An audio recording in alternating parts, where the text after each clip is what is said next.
Hey there, what's up? In this video, I'll give you a quick guide on how you can create a Revolut business account in Australia. So this will help Australian businesses manage payments, transfers, and multiple currencies efficiently. So the first thing that you will have to do once you go to your Revolut.com official website is you will just have to click sign up, which is on the top right corner.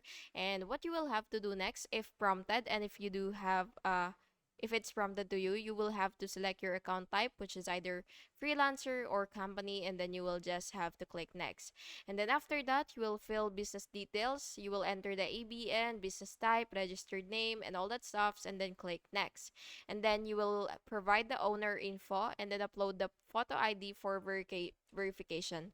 And then after that, you will set up currency accounts by choosing AUD or other supported currencies, and then of course you do have to link existing bank if needed. And after all that, you will just have to verify all the details, submit, and then wait for the approval, and you will receive email confirmation once verified. And yeah, that's basically just it. I hope you found this video helpful, and if you did, please make sure to like and subscribe for more videos like this. Thank you and have an awesome day.